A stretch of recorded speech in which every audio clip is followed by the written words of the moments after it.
Good morning. Thank you for your patience. We had a little bit of a logistical glitch with translation, but we've solved that, which is wonderful. So welcome to day 2 of eFormation 2016. And we are incredibly grateful to each of you here in the room and each of you online. Our experience of yesterday was rich learning. My own experience in the workshops I attended, the hallways I traversed, in the exhibit hall, last night at some of the extra conversations that were happening in the evening, the clinics and the kind of hard work of working on projects, people were really deeply engaged. That's our hope. Our hope is that this is a learning laboratory, that we become a learning community, and that together we are equipping the church for vibrant ministry, to pass on this good news of Jesus Christ. So we just feel like yesterday was a great start. We couldn't do it without the participants, we couldn't do it without the facilitators, the leaders, but really it's each of us in all of those roles. So we hope today, even if tiredness is beginning to rise, we encourage you to caffeinate or go outside and stretch, whatever is your healthy way of staying alert. We encourage you to do that and to continue to ask the questions that you bring to this event and to share the resources and knowledge that you also bring. We are just incredibly grateful. So thank you. Let us pray.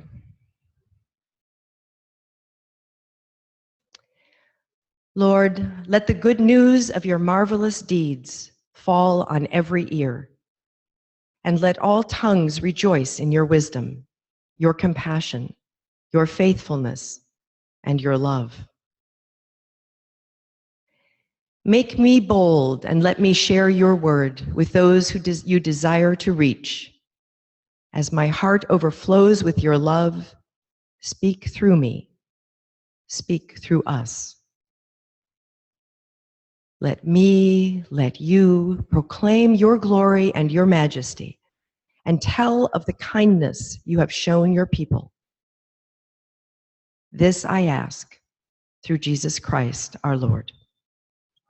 Amen. So we want to spend a little time this morning talking about an initiative that we have been exploring that has grown out of the eFormation learning community. So to start, I want to ask how many of us in the room or online, and you can raise your hand online and we'll just hope that Mark will tell us how many of you agreed to this. How many of us were ever a Boy Scout or a Girl Scout? Leave your hand, that's a lot. Look around the room. Does that tell you something about church people? Okay, hold your hands up. Leave them up if you ever earned a badge for anything. Most of us did. I won't ask you which ones. I won't ask you which ones you started and didn't finish. But it's pretty significant, right? Do you remember those badge sashes? Do you remember sewing them on? Do you remember getting your first badge and figuring out, now what do I do with it?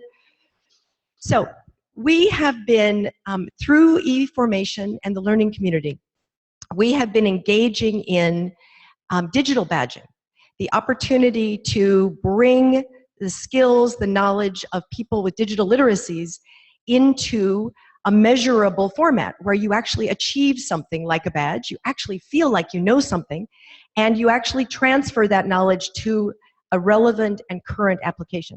So we want to show you a quick video that is from the non-church world, the DIY world. You all know what that is? The do-it-yourself youth children's world. This is a stay-at-home mom. We actually don't know if she's stay-at-home, but she does a lot of work at home. This is a mom who does amazing stuff with her kids, who have found digital badging in the DIY world to be an incentive for their learning. I have been surprised by all 3 of them and what they have been able to accomplish without my help. They would see a project, I'd explain it. The oldest 2 obviously can read and look things up themselves. The youngest one, I read things too, but they find a project and they come up with a plan and they execute the plan all by themselves. And it's just amazing the things. I never would have thought my 9-year-old would be making meals. She loves it. Her favorite is pancake and eggs, but she gets up, she cooks. The other day she found a packet of cookie mix, and she went and mixed it all together and baked cookies on her own, and the other day she made some pound cake. It's just amazing how independent she feels, and they feel very accomplished when they get it. and the little badges they get, they love them, and I have DIY stickers stuck all over my house. It's just, they feel very capable, I guess is a good way to put it. So what would it be like to feel really competent about something that's a new digital skill that you do not yet have, right? What would it feel like to be someone who actually went home from here saying, I've learned something I'm going to put into use, or to go home and be determined to keep learning it so that you can feel really competent? So we in the church, as our colleague Stacey Williams Duncan reminded us just yesterday, are often behind the curve. This is one area where industry has been thinking about helping people develop their professional skills for a long time. And we think that if eFormation can begin to be a promoter of digital badges in the church for once might not be as far behind. So according to the MacArthur Foundation, digital badges are an assessment and credentialing mechanism that is housed and managed online. Badges are designed to make visible and validate, inward and visible. Think about that. Make visible and validate learning in both formal and informal settings, and hold the potential to transform where and how learning is valued. So, as you have heard from me, but we have not always had the chance to sort of talk about in one place, we have, over the course of the last year, been sort of implementing in sort of beta mode, sort of experimental testing mode, a digital badging infrastructure for the eFormation learning community. I'm not going to sit here and make you watch these videos, but I do want to encourage you to make use of them if they would be helpful to you, because we realize that one of the barriers to earning these badges is simply managing another account, right? And nobody wants to manage another account, but this is an essential digital literacy, right? We've got accounts on all of these different sites, and this is part of how we sort of navigate the online space. So this video will sort of walk you through, if you haven't already, and if you're interested in signing up to earn online badges, this video will walk you through how to do that. I just want to emphasize that what you're doing here is you're creating an account on the eFormation website. The eFormation website is powered by WordPress, but your WordPress.com account will not work for login. So if you're putting in your WordPress.com credentials and saying, why isn't it letting me in? Why isn't it letting me in? It's because it doesn't know about your WordPress.com account. It only knows if you've created an account on the eFormation website. So you can get signed up to earn badges solely by creating an account on the eFormation website. It will keep track of the badges you earn. It creates a little page where you can display your accomplishments. That gets created automatically. Yeah, that's your sash. If you want to sort of go further with your sash, if you want to promote that you've earned badges beyond just sharing, a link to your page on the eFormation website, there's this second video explaining all kinds of different ways to display your badges. You can see I've got mine up on my personal blog there along the right side. So that video will take you step by step through multiple options for sharing these badges. Now, a lot of people ask us, who's the authority issuing these credentials, right? We work at a seminary, and these things are important. We are accredited. The authority is this community, right? And the authority is the fact that what we're doing is we're learning by doing. So when you earn a digital badge, what is being attested to is that you've completed a project that you've submitted for feedback. And it doesn't have to be incredible, right? We haven't turned down any badge applications yet. It's conceivable that we would, but only if someone hadn't actually done the work. And other than that, what this is doing is marking that you have done some work on a particular skill. So where would I use that? Well, you might use it in teaching others some kind of skill, right? Like if you've earned the digital storyteller badge on our website, and you want to do a digital storytelling project with people you serve, you might have them earn the badge. That's one way to use these things. You might talk about a badge you've earned in a job interview, right? Like we're now teaching at BTS a digital media for ministry course. And students who take that course are talking about it when they're seniors interviewing for jobs.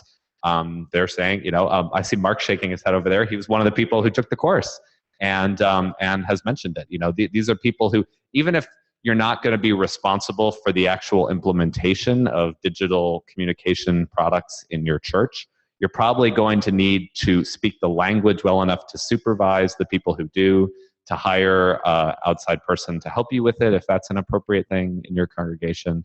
And so the badges are a talking point, to say, hey, I've tried out some of these things. So go to the eFormation website. There's a badges menu at top center, and you can see all the different badges we're offering now. We have right now a lot of participation badges and relatively few content badges, right? Because we're still rolling this out. But we have a digital storyteller badge. Raise your hand if you've earned digital storyteller. I know at least 1 or 2 people in this class have, or in this room have. This isn't a class. Okay, well, maybe they're not here at this second. Digital strategist. I know, yep, Lisa Brown has earned that. Chris Yaw is sponsoring it through the Church Next course that gives the content. So one of the things that we are really interested in, and I'm trying to watch the time here, is be thinking about what do you want to do when you leave here? What have you learned already that you want to try out as soon as you get home? Because the reason we are offering these is because it breaks our heart when people come back to eFormation and they say, last year was so incredible, and I just never found the time to apply it. What we're trying to do with the digital badges is to help you hold a little bit of space. I know it's not, the world's greatest motivator, but we want to help you hold a little bit of space to hold yourself accountable to taking that next step, to creating a project. So think about at this event, and in our evaluation, we'll ask you a question about this. Think about, what do you want to make when you return to the congregation you serve? What do you want to create? What do you want to apply? How do you want to shape your learning? And tell us about that, and we'll make sure we get some badges online that will guide you in a self-guided way through that, and then we'll recruit some mentors to get you some feedback. I just made an executive decision. Whoever gets the most digital badges, or whoever earns the most digital badges between now and next year's eFormation Day, we will give you a $100 Amazon gift card. You have to have at least 3. So 3 badges. Is 3 fair or 2? Well, right now we've only got 2. How about 2? Okay, 2. Okay, so okay, the baseline is if you earn at least 2, you're in the competition and the running. Whoever earns the most digital badges between now and next year will earn a $100. And if you don't like Amazon for some public or other or political reason, we'll find another way to pay you $100. Okay? And we'd really like to see this take off this year, because I think it offers the opportunity to help us in a connected way keep learning once we leave here. And so watch the eFormation newsletter. We'll have information about new badges we're bringing on board. And again, if there's something you learned about here today and you're saying, I really want to do that when I get home, and there's not a current badge for it, we'll get a badge made. We want to figure out what our priorities are for rolling out new ones and giving you guidance. So tell us about that in your evaluation, and we will press on. Any questions? Any questions about badging? Mark? Yes, the offer definitely counts for the online folks, for sure, for sure. Yeah, how many of the online folks were scouts? Okay, so so more than a third of the folks on currently were scouts. Okay, lightning trip through a couple of announcements. The conference app has been updated. This is what's so great about an app versus a paper schedule. The conference app has been updated, and it now has the speaker names in the workshop titles. People are excited about that. Good.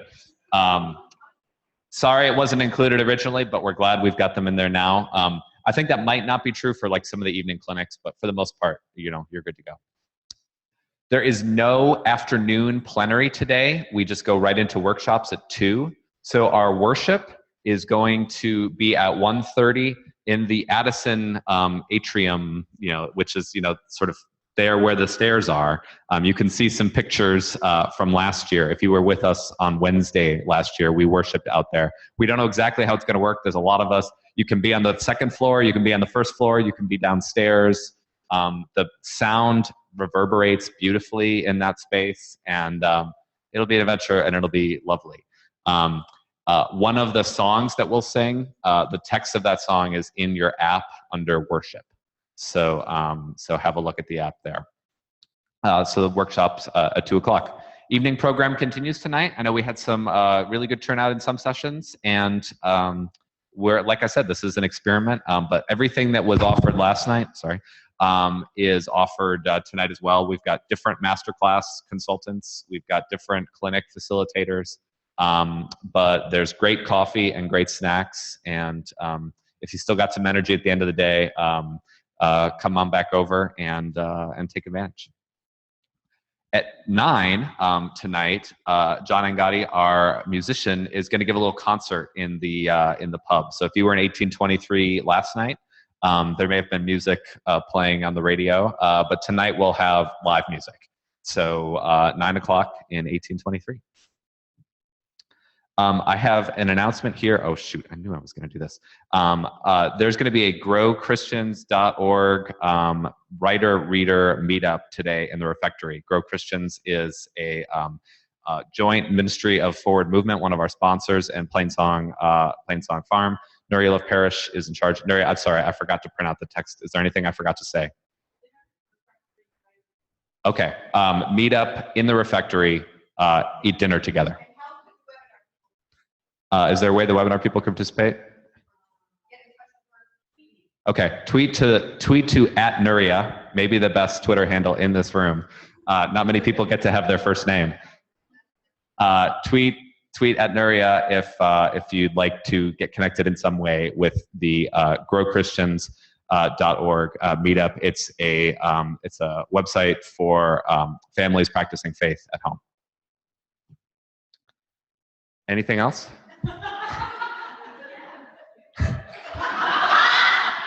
This was sort of how I felt this morning, getting out of bed. Okay. Workshops might start a couple minutes late. Sorry we got going late this morning. Let us go forth in the name of Christ.